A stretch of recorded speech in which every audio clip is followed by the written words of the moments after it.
আসসালামু আলাইকুম প্রিয় দর্শক, চ্যানেল আই সংবাদে এখন স্টুডিও থেকে আপনাদের শুভেচ্ছা সহ স্বাগত জানাচ্ছি। আর সংবাদের পুরোটা জুড়েই আপনাদের সঙ্গে থাকবো আমি সাইদুর রহমান। আশা করছি আপনারা আমাদের সঙ্গে থাকবেন। এখন সবার আগে শুনুন যথারীতি ফ্রেশ আটা ময়দা সুজি সংবাদ শিরোনাম।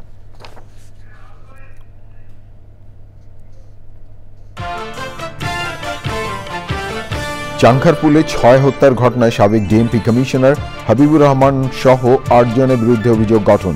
10 আগস্ট সূচনা বক্তব্য এবং পরদিন সাক্ষ্য গ্রহণ।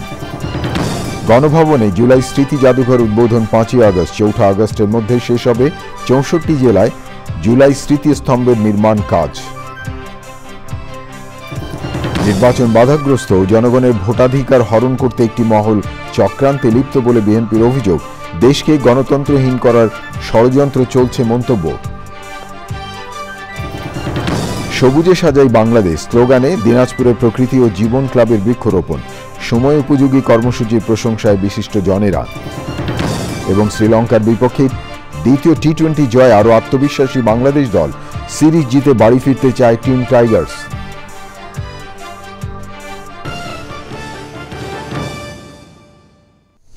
প্রিয় দর্শক, এছাড়াও নিটোল টাটা বিশেষ সংবাদে যা থাকছে।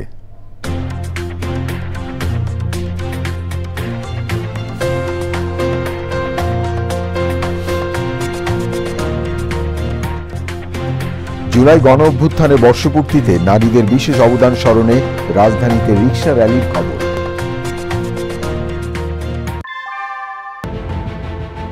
Primacy in build. German technology. বাংলাদেশের ফার্স্ট থার্মিক্স রড, সালাম স্টিল থার্ম্যাক্স। ধন্যবাদ প্রিয় দর্শক আমাদের সাথে যোগ দেওয়ার জন্য।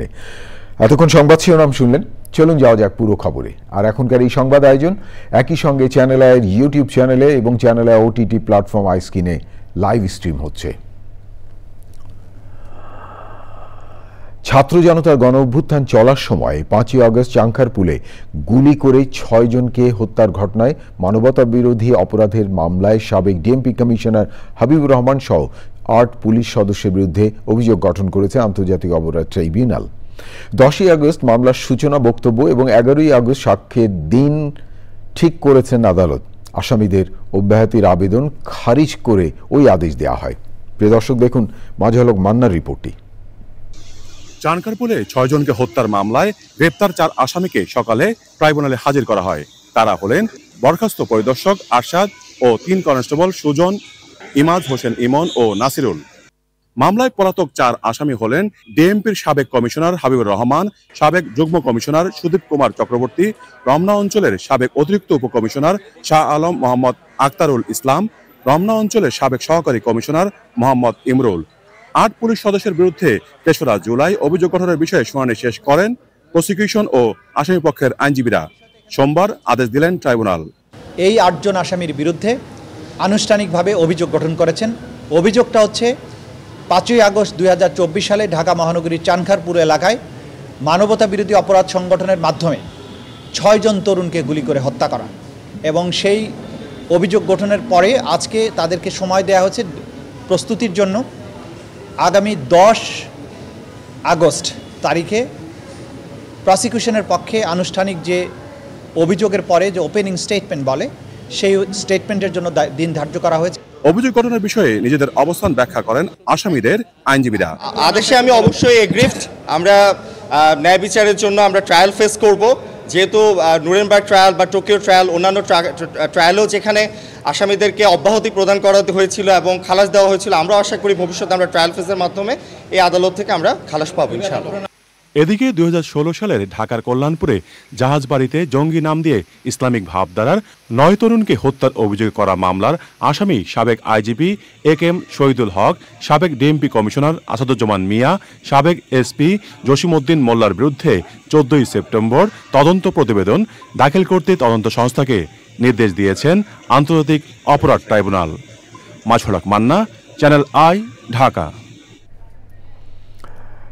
গণভবনে স্থাপিত জুলাই স্মৃতি জাদুঘর উদ্বোধন করা হবে 5 আগস্ট। তবে দর্শনার্থীদের জন্য উন্মুক্ত করা হবে আরও পরে। 4 আগস্টের মধ্যে শেষ হবে 64 জেলায় জুলাই স্মৃতি স্তম্ভের নির্মাণ কাজ। সংবাদ সম্মেলন করে এমন তথ্য দিয়ে সরকারি দুজন উপদেষ্টা বলেছেন কিভাবে সম্মিলিত শক্তির বিকাশ ঘটে তা শিক্ষা দিয়েছে এই জুলাই। রিপোর্টে আরও জানাচ্ছেন সহকর্মী মোস্তফা মল্লিক। ঢাকার প্রাণকেন্দ্রে গণভবন। একসময় সর্বোচ্চ ক্ষমতার কেন্দ্রবিন্দু ছিল এই ভবন। ছাত্র জনতার গণ অভ্যুত্থানে 5ই আগস্ট চারদিক থেকে জনস্রোত যখন গণভবনের দিকে, তখনই ভারতে আশ্রয় নেয়ার উদ্দেশ্যে দেশ ছাড়েন শেখ হাসিনা। এরপর বিক্ষুব্ধ ছাত্র জনতা প্রবেশ করে গণভবনে। অন্তর্বর্তী সরকার শপথ নেয়ার পর এখানে জুলাই স্মৃতি জাদুঘর স্থাপনের সিদ্ধান্ত হয়। সোমবার সাংবাদিকদের গণভবনের বর্তমান অবস্থা দেখানো হয়। সংবাদ সম্মেলনে জানানো হয়, সংস্কার শেষে উদ্বোধন করা হবে জুলাই স্মৃতি জাদুঘর। জুলাই স্মৃতি স্তম্ভ নিয়েও কথা বলেন সংস্কৃতি উপদেষ্টা। যে কোনো মিউজিয়াম করতে গেলে ইট টেকস লট অফ টাইম। আমরা সময়ের বিপরীতে দৌড়াচ্ছি। 5 আগস্ট এটার এক ধরনের একটা আনুষ্ঠানিক উদ্বোধন হবে, তবে দর্শনার্থীদের ভিজিটের জন্য ওপেন করা হবে কিনা এটা নিশ্চিত না। আমার ধারণা এটা আরও সময় লাগবে।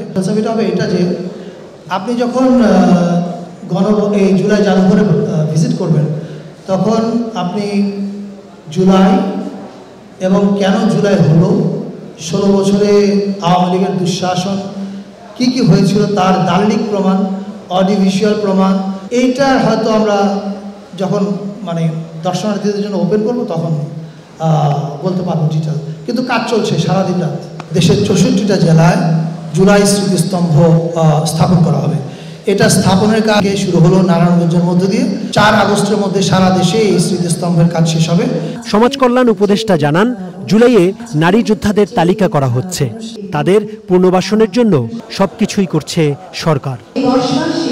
আমাদের নারী যোদ্ধাদের, নারী শহীদদেরও উপরে আমরা খুব একটা কাজ করতে পারিনি। এখানে আমার বলা প্রয়োজন যে আমরা নারী শহীদদের উপরে কাজ হাতে নিয়েছি। সংবাদ সম্মেলনে জানানো হয়, ফ্যাসিবাদ বিরোধী আন্দোলনের স্বীকৃতি হিসেবে 18ই জুলাই বেসরকারি বিশ্ববিদ্যালয় দিবস ও 21শে জুলাই মাদ্রাসা দিবস পালন হবে। গেল বছর অর্থাৎ 2024 সালের এই দিনে গণভবনের এখানেই সংবাদ সম্মেলন করেছিলেন সে সময়ের প্রধানমন্ত্রী শেখ হাসিনা। এখানে সাংবাদিকরা প্রশ্ন করেছিলেন যার যার মতো করেই। 1 বছর পর 2025 সালের এই দিনে এই গণভবনেই সংবাদ সম্মেলনের আয়োজন করল অন্তর্বর্তী সরকার। ঢাকার গণভবন থেকে মোস্তফা মল্লিক, চেন্নাই। জুলাই কন্যা দিবস স্মরণের আয়োজনে চলছে কেন্দ্রীয় শহীদ মিনারে। শিল্পকলা একাডেমির ব্যবস্থাপনায় সংস্কৃতি মন্ত্রণালয়ের উদ্যোগে এবং মহিলা ও শিশু বিষয়ক মন্ত্রণালয়ের সহযোগিতায় মোরা ঝঞ্ঝার মতো উদ্যম সন্ধ্যায় শুরু হয়েছে কেন্দ্রীয় শহীদ মিনারে। প্রিয় দর্শক, এই মুহূর্তে কেন্দ্রীয় শহীদ মিনারে আছেন সহকর্মী জাকিয়া সুলতান আক্তার, তার কাছে যাচ্ছি সরাসরি। জাকিয়া, নিউজ স্টুডিও থেকে আমি সাইদুর রহমান বলছি, নিশ্চয়ই আপনি আমাকে শুনতে পাচ্ছেন। যেমনটা সংবাদে জানলাম, কেন্দ্রীয় শহীদ মিনারে জুলাই কন্যা দিবস স্মরণে আয়োজন চলছে। সেই জুলাই কন্যা দিবস আয়োজনের সর্বশেষ এই মুহূর্তের বিস্তারিত যদি আমাদেরকে জানান।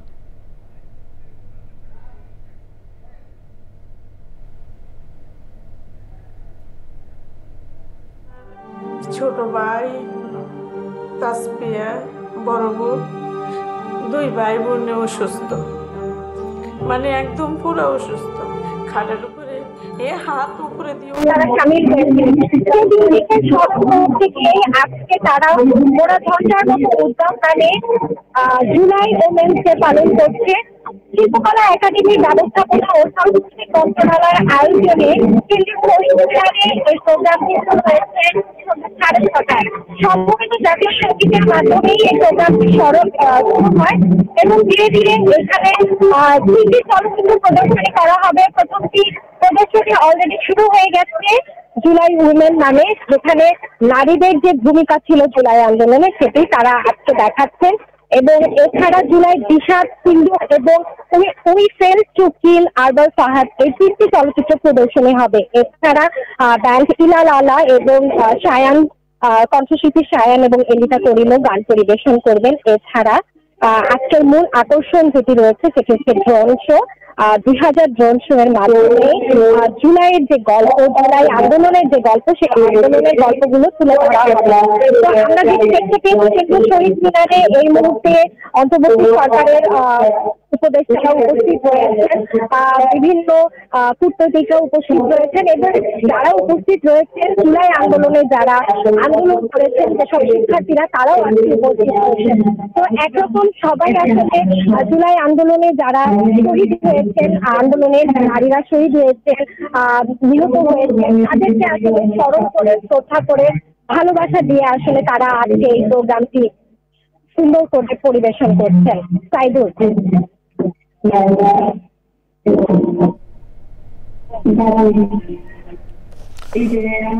জাকিয়া, আপনাকে অসংখ্য ধন্যবাদ কেন্দ্রীয় শহীদ মিনার থেকে জুলাই কন্যা দিবসের বিস্তারিত জানানোর জন্য। জাতীয় নাগরিক পার্টির আহ্বায়ক নাহিদ ইসলাম বলেছেন, বিএনপি এখন মুজিববাদের পাহারাদারের কাজ করছে। পটুয়াখালীতে এনসিপির জুলাই পদযাত্রার শেষ পথসভায় নাহিদ বলেন, চাঁদাবাজ, সন্ত্রাস এবং দুর্নীতিমুক্ত বাংলাদেশ বিনির্মাণে যারা প্রতিবন্ধকতা সৃষ্টি করবে তাদের সাথে ঐক্য সম্ভব নয়। নাহিদ আরও বলেন, ফ্যাসিবাদের বিরুদ্ধে লড়াই করেছি এবং দেশে নতুন করে কোনো ফ্যাসিবাদ, চাঁদাবাদ তৈরি হতে দেয়া হবে না। পথসভার আগে পটুয়াখালী শহরে বিভিন্ন পদযাত্রা করেছে এনসিপি। পাশাপাশি শহরের ছোট চৌরাস্তা এলাকায় এনসিপির জেলা কার্যালয় উদ্বোধন করেন নাহিদ ইসলাম। আমরা বলেছিলাম বাংলাদেশে মুজিববাদ একটি বিভাজন তৈরি করেছে, মুজিববাদী সংবিধান বাংলাদেশ রাষ্ট্রকে এগোতে দেয়নি, কিন্তু সেই মুজিববাদী সংবিধান, সেই 72-এর সংবিধানকে টিকিয়ে রাখতে চাচ্ছে এখন বিএনপি। বিএনপি এখন চাঁদাবাজদের দল তৈরি হয়েছে, সন্ত্রাসীদের দল তৈরি হয়েছে, মুজিববাদের নতুন পাহারাদার হিসেবে আবির্ভূত হয়েছে। নাহিদ ইসলাম এনসিপির আহ্বায়ক কথা বলছিলেন। একটি মহল নির্বাচন বাধাগ্রস্ত এবং জনগণের ভোটাধিকার হরণ করার চক্রান্ত করছে বলে অভিযোগ করেছে বিএনপি। আগামী বছর ফেব্রুয়ারিতেই জাতীয় নির্বাচন দিতে হবে উল্লেখ করে রাজধানীতে কর্মসূচিতে দলের মহাসচিব বলেছেন, আবারও অস্থিতিশীলতা সৃষ্টির মাধ্যমে বিভাজন তৈরি করে দেশকে গণতন্ত্রহীন করার ষড়যন্ত্র চলছে। বিস্তারিত মাইনুল হাসানের রিপোর্টে। শিক্ষা প্রতিষ্ঠানে শিক্ষার সুষ্ঠু পরিবেশ বিনষ্ট করা এবং সারা দেশে আইন শৃঙ্খলা পরিস্থিতির অবনতি অভিযোগ এনে রাজধানীতে বিক্ষোভ মিছিল করে ছাত্রদল। সংগঠনের নেতাকর্মীরা বলেন, মব সন্ত্রাসীদের চিহ্নিত করে বিচারের আওতায় আনতে হবে। ছাত্র শিবিরের বিভিন্ন ভোট আইডি থেকে তারা বিভিন্ন প্রোপাগান্ডা করে বাংলাদেশের সাধারণ শিক্ষার্থীদেরকে বিভ্রান্ত করার অপচেষ্টা করছে। বিএনপি দ্বারাও কোনো প্রকার কোনো ন্যাক্কারজনক ঘটনা ঘটলে অবশ্যই সাধারণ শিক্ষার্থীরা প্রকাশ্য দিবালোকে তার প্রতিক্রিয়া জানাবে। এরপর ঢাকা মহানগর উত্তর দক্ষিণের আয়োজনে বিএনপির ভারপ্রাপ্ত চেয়ারম্যান তারেক রহমানের বিরুদ্ধে ষড়যন্ত্র, মিথ্যাচারের অভিযোগ এবং মিটফোর্ডের পাশবিক হত্যাকাণ্ডের শাস্তির দাবিতে বিক্ষোভ কর্মসূচিতে যোগ দেন দলের কেন্দ্রীয় নেতারা। একটা ঘটনা ঘটেছে, নিঃসন্দেহে মর্মান্তিক, এই ঘটনা সহ্য করার মতো নয়। আমরা এই ঘটনার পুনরাবৃত্তি বাংলাদেশে কখনো দেখতে চাই না। বিএনপি ক্ষমতায় যাওয়ার আগেই বাংলাদেশের ক্ষমতালোভী কিছু দল বিএনপিকে ক্ষমতাসীন ভাবার চেষ্টা করছে এবং বিএনপি ক্ষমতায় আছে এই ভেবে বিএনপির বিরুদ্ধে শত্রুতা করছে। মিটফোর্ডের ঘটনাকে আমরা তীব্র নিন্দা জানিয়েছি। আমরা পরিষ্কার করে বলেছি যে এই ঘটনার পুঙ্খানুপুঙ্খ রূপে তার তদন্ত হতে হবে এবং যারা দায়ী তাদেরকে খুঁজে বের করতে হবে, দৃষ্টান্তমূলক শাস্তির ব্যবস্থা করতে হবে। চক্রান্তকারী, ষড়যন্ত্রকারী তারা আমাদের বাংলাদেশকে আবার অস্থিতিশীল করার চেষ্টা করছে। তারা চেষ্টা করছে বাংলাদেশে যেন নির্বাচন না হয়, তারা চেষ্টা করছে মানুষের ভোটাধিকার যেন প্রয়োগ করতে না পারে। বিএনপির নেতারা বলেন, কোনো ফ্যাসিবাদ যাতে আর না আসতে পারে সেই প্রতিরোধ গড়ে তুলবে BNP. Monirul Hasan, channel I, Dhaka. বাংলাদেশে একটি ভালো নির্বাচন হবে বলে আশা প্রকাশ করেছেন ঢাকায় নেদারল্যান্ডসের মিশন প্রধান আন্দ্রে কার্স্টেন্স। চ্যানেল আইয়ের জনপ্রিয় টক শো তৃতীয় মাত্রায় অংশ নিতে এসে সাক্ষাৎকারে তিনি বলেন, বাংলাদেশ ও নেদারল্যান্ডস পারস্পরিক সহযোগিতার মধ্য দিয়ে এগিয়ে যেতে চায়। এর আগে আন্দ্রে কার্স্টেন্সকে স্বাগত জানান চ্যানেল আইয়ের পরিচালক ও বার্তা প্রধান শাইখ সিরাজ। বাংলাদেশে নেদারল্যান্ডসে বিনিয়োগ এবং কৃষি অর্থনীতি সহ নানা বিষয়ে কথা বলেন নেদারল্যান্ডসের মিশন প্রধান।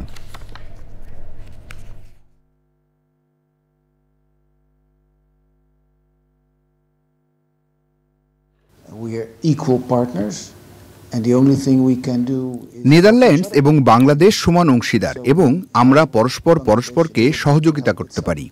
এটা শুধু বাংলাদেশের জন্য নয়, এই সহযোগিতা আমাদের নিজেদের জন্য।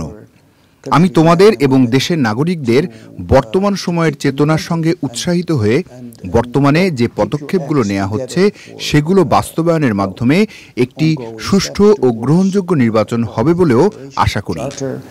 And then further on, preparations for free, fair and inclusive elections. পরিবেশগত সংকট মোকাবেলায় দেশে সবুজ বেষ্টনী গড়ার অংশ হিসেবে সবুজে সাজায় বাংলাদেশ স্লোগানে দিনাজপুরে বৃক্ষরোপণ করেছে প্রকৃতি ও জীবন ক্লাব। বিরল উপজেলার দামাইল সরকারি প্রাথমিক বিদ্যালয়ের শিক্ষার্থীদের মাঝে ফলদ, বনজ এবং ঔষধি গাছের চারা বিতরণ করা হয়। প্রাকৃতিক ভারসাম্য রক্ষায় সময়োপযোগী কর্মসূচির প্রশংসা করেন বিশিষ্টজনেরা। প্রিয় দর্শক, দিনাজপুর থেকে শাহ আলম শাহীর পাঠানো তথ্য ও ভিডিও চিত্র নিয়ে দেখুন আফরোজা হাসির রিপোর্টে। জলবায়ুর বিরূপ প্রভাবে বন্যাসহ নানা প্রাকৃতিক দুর্যোগে ক্ষতিগ্রস্ত দেশের পরিবেশ প্রতিবেশ ব্যবস্থা হুমকিতে পুরো জীববৈচিত্র্য। মলিনতা কাটিয়ে প্রকৃতিকে সবুজের সমারোহে সাজাতে দিনাজপুরে বৃক্ষরোপণ করছে প্রকৃতি ও জীবন ক্লাব। সবুজে সাজাই বাংলাদেশ এই প্রতিপাদ্যে দিনাজপুরে বৃক্ষরোপণ কর্মসূচি পালন করেছে প্রকৃতি জীবন ক্লাব। আমরা বাংলাদেশটাকে যত বেশি গাছে গাছে ছেয়ে ফেলব তত বাংলাদেশের উষ্ণতা কমবে, জলবায়ুর প্রভাবের মোকাবেলাতে আমরা একটা ভালো অবস্থানে যাব এবং ধুলো বালি কণা যা এই গাছ শোষণ করে নিচ্ছে তার থেকেও কিন্তু আমরা এই পরিবেশ প্রকৃতিকে ভালো রাখার একটা প্রচেষ্টা হবে। এই যে বৃক্ষরোপণ করছি এই বৃক্ষকে কিন্তু শুধু লাগালেই হবে না, এ রোপণের পরে একে কিন্তু পরিচর্যা করতে হবে।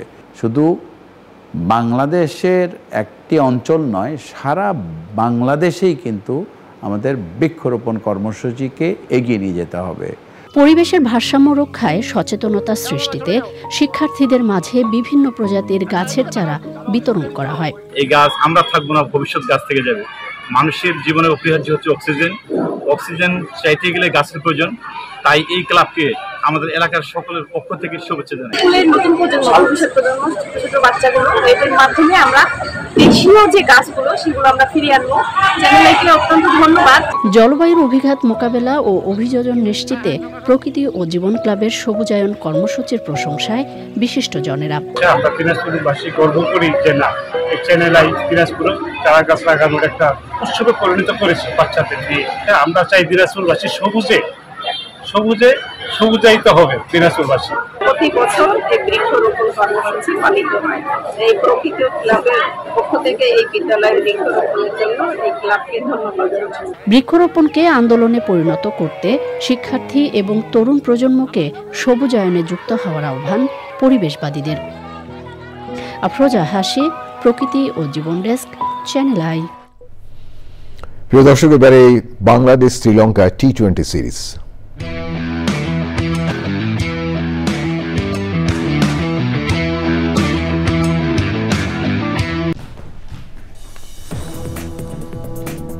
বিরতির পর ফিরে এলাম, আমি সাইদুর রহমান। ধন্যবাদ প্রিয় দর্শক আবারও চ্যানেল আই সংবাদে যোগ দেওয়ার জন্য।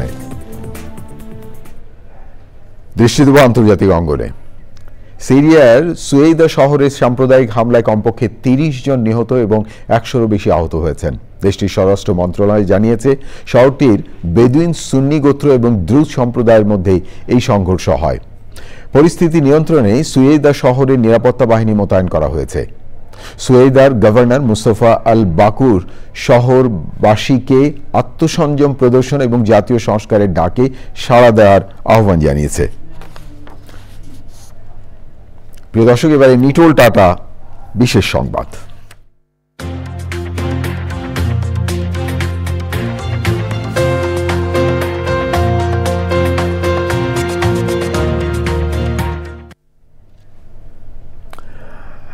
সামাজিক যোগাযোগ মাধ্যম সহ সব ক্ষেত্রে নারী নিপীড়ন এবং নির্যাতন বন্ধে কার্যকর পদক্ষেপ নেওয়ার দাবি জানিয়েছে জুলাই নারী যোদ্ধারা। জুলাই কন্যা দিবসে রিকশা র্যালিতে মহিলা ও শিশু বিষয়ক উপদেষ্টা বলেন, গণঅভ্যুত্থানে যে নারীরা অংশ নিয়েছিলেন তাদের তালিকা তৈরির উদ্যোগ নেওয়া হয়েছে।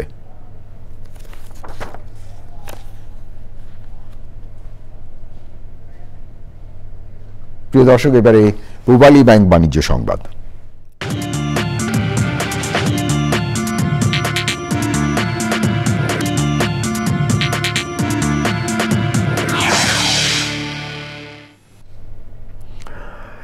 এসএমই ব্যবসা খাতে চাঁদাবাজি, সন্ত্রাসী কার্যক্রম এবং সহিংসতা বন্ধের দাবিতে সংবাদ সম্মেলন করেছে ন্যাশনাল এসএমই অ্যাসোসিয়েশন। রাজধানী বাংলা মোটরে জাতীয় নাগরিক পার্টির কার্যালয়ে এই সংবাদ সম্মেলন আয়োজন করা হয়। সংবাদ সম্মেলনে সংগঠনটির সমন্বয়ক আশিকিন আলম বলেন, গত 10 বছরে চাঁদাবাজির প্রতিবাদে 137 ব্যবসায়ী নিহত হয়েছেন। সংবাদ সম্মেলনে চাঁদাবাজি সম্পর্কিত হত্যার জন্য বিশেষ ট্রাইব্যুনাল গঠন, ভিকটিম পরিবারকে সরাসরি সরকারি নিরাপত্তা সহ 6 দফা দাবি তুলে দেওয়া হয়। প্রিয় দর্শক, থাকুন চ্যানেলের সঙ্গে, ফিরছি একটু পরে আরো খবর নিয়ে। আবারও বিরতি, আর বিরতির পর যা দেখতে পাবেন।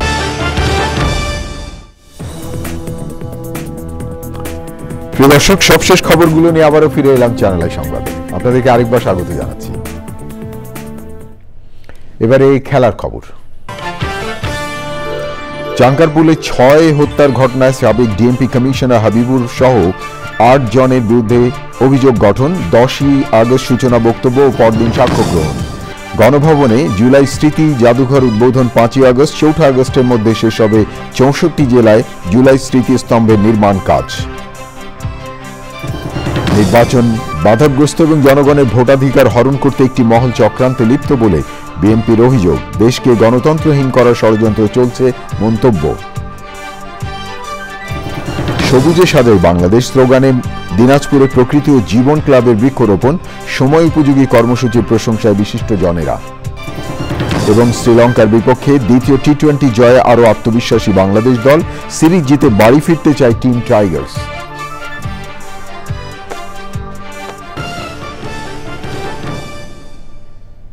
প্রিয় দর্শক, এতক্ষণ চ্যানেল আই সংবাদ দেখার জন্য অসংখ্য ধন্যবাদ।